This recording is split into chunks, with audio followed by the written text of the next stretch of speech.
Some systems which genuinely have curvature can be simplified into Cartesian coordinates. Imagine a system which has an inner radius r sub 1 held at t sub 1, and an outer radius r sub 2 which is held at t sub 2. We can plot the temperature profile through this annular region, and you'll see that it genuinely has curvature based on the solution that we found earlier. We can look at a second situation in which this annulus is much thinner. This is a case where R1 and R2 are much more comparable.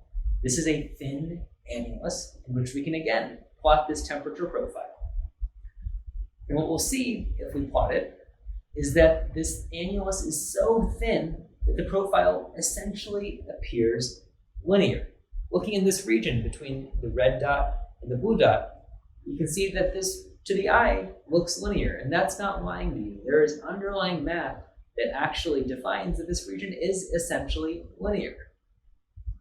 The reason underlying this is that the change in cross-sectional area upon going from the radius r sub 1 to the radius r sub 2 is relatively small. So if there's a small change in cross-sectional area, this essentially behaves like going through a planar slab, where the cross-sectional area is constant going from one side to the other. We can put a little bit of math behind this. So if we define a delta r as r2 minus r1, we can state a condition that allows us to treat the cylindrical system as being planar. The condition is if delta r over r sub 1 is much, much less than 1, we can treat this system as a planar slab, making our lives much easier.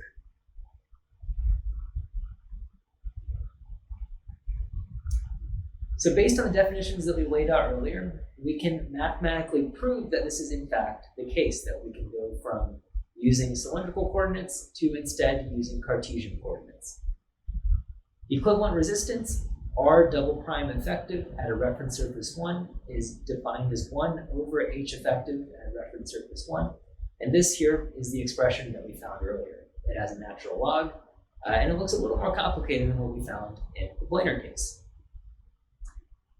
For the thin annulus, we can simplify the natural log. There's some math that we can do to the natural log of R2 over R1.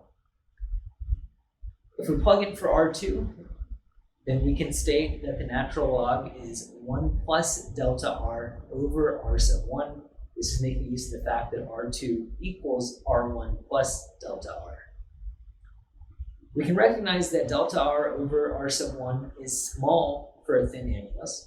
So we can use a Taylor series expansion of the natural log of 1 plus x, which equals x minus x squared over 2 plus x cubed over 3, so on and so forth.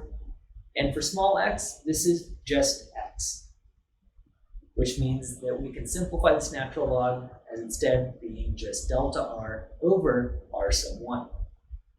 This will dramatically simplify this expression.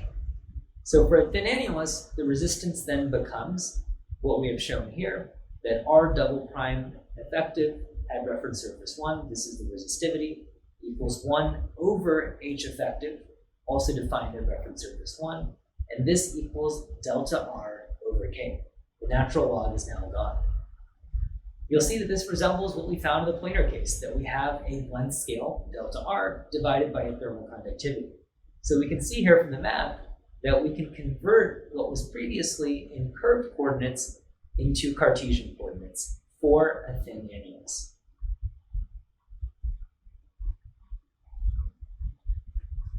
There's one more simplification that is useful here, and this is a simplification that actually allows for a solution that is more accurate. So you'll see in this expression here that the natural log of R2 over R1 is approximately delta R over R1. If instead of giving R sub 1 a special place in this map, if instead we replace it with R sub m, as shown here on the far right-hand side, we can define R sub m as the average of R sub 2 and R sub 1. This is a mean radius. And it turns out that substituting for R sub 1 with R sub m leads to an even more accurate solution here. This yields less than 2% error, if delta r over r sub 1 is less than or equal to 0.5. So this is a means through which one can obtain an even more accurate solution by using a mean radius.